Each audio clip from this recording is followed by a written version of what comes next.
রামনবমী অর্থাৎ অযোধ্যার রাজা দশরথ ও রানী কৌশল্যার সন্তান শ্রী শ্রী রামচন্দ্র পরমেশ্বর ভগবানের জন্মগ্রহণ উদযাপন উপলক্ষে অনুষ্ঠিত একটি উৎসব।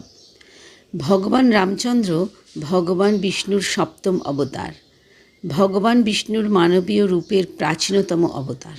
পৌরাণিক কাহিনী অনুযায়ী ভগবান শ্রী বিষ্ণু ক্ষীরসাগরে শেষনাগের ওপর পরম শান্তিতে বিশ্রাম করছিলেন এবং দেবী লক্ষ্মী সামনে বসে ওনাকে সেবা করছিলেন। এমন সময় ব্রহ্মাজি এবং দেবাদিদেব মহাদেব সহ আরও অনেক দেবতাগণ ভগবান শ্রী বিষ্ণুর সামনে উপস্থিত হন। সমস্ত দেবতাগণ জয়ধ্বনি দিয়ে বলেন, জয় বিষ্ণুদেবের জয়। এরপর ব্রহ্মাজি বলেন, মর্তলোকে অত্যাচারী রাবণের অত্যাচারে অতিষ্ঠ হয়ে ঋষি মুনিসহ দেবতাগণ আপনার চরণে এসেছে, আপনি আমাদের উদ্ধার করুন। অন্যান্য দেবতাগণও বললেন, পৃথিবীতে এখন রাবণের রাজ চলছে।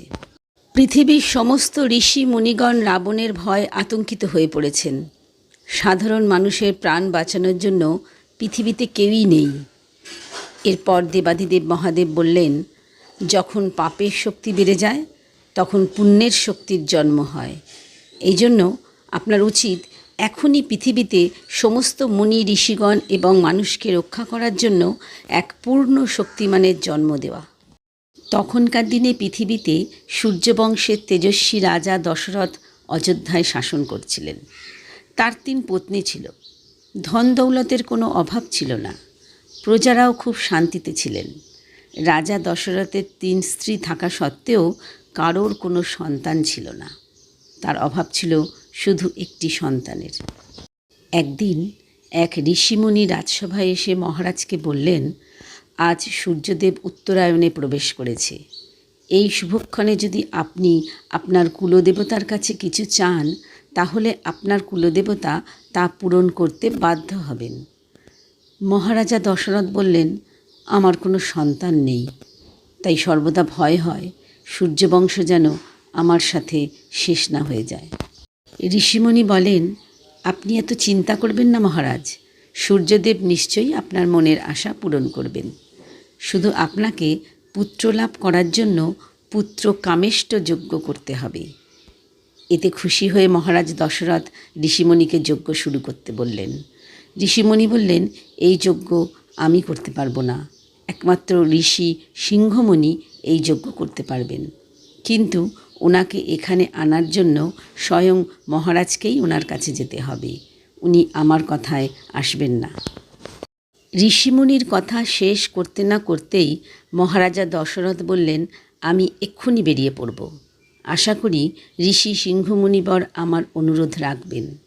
মহারাজা দশরথ পুরো রাস্তা খালি পায়ে হেঁটে মুনির আশ্রমে উপস্থিত হয়ে হোমযজ্ঞ করার জন্য সিংহমুনির সামনে বসে কাঁদতে কাঁদতে প্রার্থনা করতে লাগলেন। ঋষি সিংহমুনি দশরথের আকুল প্রার্থনায় খুশি হয়ে যজ্ঞ করার সম্মতি দিলেন। যজ্ঞে ঋষি সিংহমুনি ছাড়া আরও অনেক ঋষিমুনিরা উপস্থিত ছিলেন, আর ছিলেন মহারাজের গুরু বশিষ্ঠ মুনি। ঋষি সিংহমুনির হোমযজ্ঞে সন্তুষ্ট হয়ে যজ্ঞের আহুতিতে অগ্নিদেব স্বয়ং প্রকাশ হলেন, হাতে এক পাত্র ক্ষীর নিয়ে। অগ্নিদেব বললেন, এই নাও রাজা, এই ক্ষীরের পাত্রটি, এবং এই ক্ষীর তোমার 3 রানীকে খাইয়ে দাও। তোমার ইচ্ছা অচিরেই পূর্ণ হবে। কিছুদিন পর যজ্ঞের প্রভাবে রাজার 3 পত্নী গর্ভবতী হয়ে পড়লেন। এরপর চৈত্র মাসে শুক্লপক্ষে নবমী তিথিতে পূর্ণবসু লক্ষণ লগ্নে মহারাজ দশরথের বড় রানী কৌশল্যার কোল আলো করে একটি সুন্দর ও তেজস্বী পুত্র সন্তান পৃথিবীতে আগমন করলেন। এই শিশু অন্য কেউ ছিল না, এই শিশু ছিলেন স্বয়ং ভগবান শ্রী বিষ্ণুর সপ্তম অবতার। শ্রী বশিষ্ঠ মুনি এই পুত্রের নাম দেন শ্রী শ্রী রামচন্দ্র। এই শিশু জন্মের পর সমস্ত অযোধ্যা উৎসবে মেতে উঠেছিল। দেবতাগণ শ্রী শ্রী রামচন্দ্র পরমেশ্বর ভগবানের জন্ম দেখে আনন্দিত হয়ে আকাশ থেকে পুষ্প বর্ষণ করেছিলেন। মনে করা হয় ভগবান বিষ্ণু পৃথিবীতে লঙ্কার রাজা রাবণকে শাস্তি দেওয়ার জন্যই মানব রূপে মর্তে এসেছিলেন। রাবণ ছিলেন বরপ্রাপ্ত। দেবতারা তার বিরুদ্ধে লড়াই করে এঁটে উঠতে পারছিলেন না। তাই বিষ্ণু মানস রূপে পৃথিবীতে এসে ধর্মরক্ষার জন্য রাবণকে যুদ্ধে পরাজিত করেন। সেই যুদ্ধে রাবণ প্রাণ হারান। এরপর থেকেই চৈত্র মাসের শুক্লপক্ষের নবমী তিথিকে ভগবান রামচন্দ্রের জন্মতিথি হিসাবে পালন করা হয় এবং ওই দিনটি রামনবমী নামে পরিচিতি লাভ করে। বসন্তকালে চৈত্র নবরাত্রির নবম দিনে দেশের বিভিন্ন প্রান্তে রামনবমী পালিত হয়। হিন্দু শাস্ত্রে এই দিনটির অনেক মাহাত্ম্য। এই দিনে ভক্তিমতী নারী পুরুষ মন্দিরে গিয়ে প্রার্থনা করেন, অনেকে উপবাস করেন, আধ্যাত্মিক বক্তৃতা শোনেন, ভজন কীর্তন ও ভক্তিমূলক গান গেয়ে উৎসব উদযাপন করেন।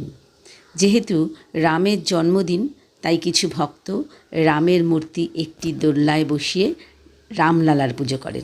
বিভিন্ন জায়গায় নানান দাতব্য অনুষ্ঠানের মাধ্যমে উৎসবটি একটি মানবিক নৈতিকতার প্রতিফলন রূপে উদ্ভাসিত হয়ে ওঠে। ধর্মের ভেদাভেদ উচ্চ হয়ে যায়। বিশ্ব ভ্রাতৃত্বের নজির সৃষ্টিকারী রামচন্দ্রের ভ্রাতৃত্ববোধে উদ্বুদ্ধ হয়ে ধর্মপ্রাণা মানুষ ভেদাভেদ ভুলে যায়। সম্প্রীতির বাতাবরণ তৈরি হয়। রামের নামে উৎসবের নামকরণ হলেও উৎসবটিতে সাধারণত সীতা, লক্ষ্মণ ও হনুমানের প্রতি শ্রদ্ধা অন্তর্ভুক্ত থাকে।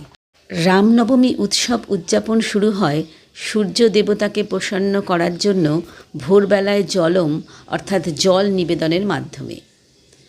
অযোধ্যায় অনেকে পবিত্র সরায়ু নদীতে ডুব দিয়ে তারপর রাম মন্দিরে যান। এই বিশ্বাসের কারণে যে সূর্যের বংশধরেরা ভগবান রামচন্দ্রের পূর্বপুরুষ ছিলেন। এই উৎসব সাধুদের পরিত্রাণ, দুষ্কৃতিকারীদের বিনাশ এবং ধর্ম সংস্থাপনের জন্য ঈশ্বরের অবতারণাকে নির্দেশ করে। রামচন্দ্রের জীবনী অর্থাৎ রামায়ণে উল্লেখিত কয়েকটি শহরে রামনবমী উৎসব পালিত হয়। তার মধ্যে উল্লেখযোগ্য হল উত্তরপ্রদেশের অযোধ্যা, তামিলনাড়ুর রামেশ্বরম, তেলেঙ্গানার ভদ্রাচলম, বিহারের সীতামারহি। এই শহরগুলিতে মূলত রথযাত্রা বা রথ শোভাযাত্রা সংগঠিত হয়। আবার কিছু কিছু স্থানে রাম সীতার বিবাহবার্ষিকী উৎসবও উদযাপিত হয়। উড়িষ্যা, ঝাড়খণ্ড এবং পশ্চিমবঙ্গের মতো পূর্ব ভারতীয় রাজ্যগুলিতে জগন্নাথ রথযাত্রার প্রস্তুতি করার দিন হিসাবে এই দিনটিকে বিবেচনা করা হয়। আবার ইস্কনের সঙ্গে যুক্ত ভক্তরা এই দিনে পূর্ণ উপবাস অথবা অর্ধ উপবাস করেন। পশ্চিমবাংলায় বাসন্তী পুজো, অন্নপূর্ণা পুজো এবং রামনবমী এই তিনটি উৎসব একসঙ্গে পালিত হয়। এই পবিত্র দিন চৈত্র মাসের শুক্লপক্ষের নবম দিনে পড়ে। হিন্দু পঞ্জিকায় চৈত্র মাসের নবম দিন। রামনবমী গুরুত্বপূর্ণ হিন্দু উৎসবের মধ্যে একটি। এই নবমীতে দেবী পার্বতী আবির্ভূতা হয়েছিলেন। তাই এই দিনটিকে সনাতন ধর্মাবলম্বীরা বিশ্ব মাতৃ দিবস হিসাবেও পালন করেন। প্রতিবেদনটি ভালো লাগলে চ্যানেলটি লাইক, শেয়ার এবং সাবস্ক্রাইব করবেন প্লিজ।